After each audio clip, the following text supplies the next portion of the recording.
Hi అండి. Paneer curry ఎలా చేయాలో ఈ వీడియో చూసేయండి. ముందుగా వస్తే నేను చిన్న కప్పుతో ఆయిల్ తీసుకున్నాను. జీలకర్ర, దాల్చిన చెక్క, బిర్యానీ ఆకు అవి వేగించుకున్న తర్వాత 2 పచ్చిమిరపకాయలు సన్నంగా చీరుకున్నాయి. మిక్సీ పట్టుకున్నాయి. ఉల్లిపాయలు 2 ఉల్లిపాయలు పెద్ద సైజు.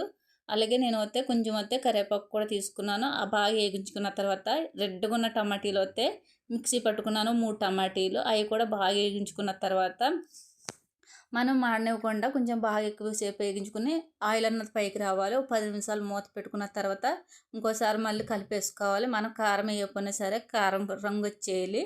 తర్వాత కొంచెం చిటికెడు పసుపు, రుచికి సరిపడగా సాల్ట్ వేసుకుని బాగా కలుపుకోవాలి. చూసారండి, మనం కారం వేయకుండా మంచి కలర్ వచ్చింది. ఇప్పుడు నేను 2 నిమిషాలు కారం తీసుకున్నాను. బాగా వేగించుకున్న తర్వాత గరం మసాలా కూడా వేసుకుని బాగా కలుపుకోవాలి.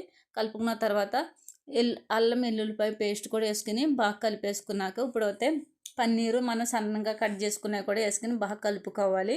మనం ఏ సైజు కావాలో కొంచెం మీడియం సైజు కాకుండా కొంచెం చిన్న సైజే కట్ చేసుకుని బాగా కలుపుకోవాలి. నేను మంచినీరు గ్లాసులు కొంచెం వేస్తాను అనమాట. దానికంటే కొంచెం ఎగస్ట్రా కూడా వేసుకుని బాగా కలుపుకుని మూత పెట్టుకోవాలి. ఎందుకంటారా, మనకి జ్యూస్ అన్నది పన్నీరుకి కూడా బాగా లాగుతుంది అనమాట.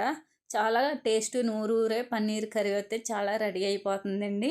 ఈ వీడియో నచ్చితే లైక్ చేయండి. మనం రైస్లోకి కానీ చపాతీలోకి కానీ దేంట్లోకైనా తినవచ్చు. లాస్ట్న కొత్తిమీర వేసేసుకుని గ్యాస్ ఆఫ్ చేసుకుంటామండి.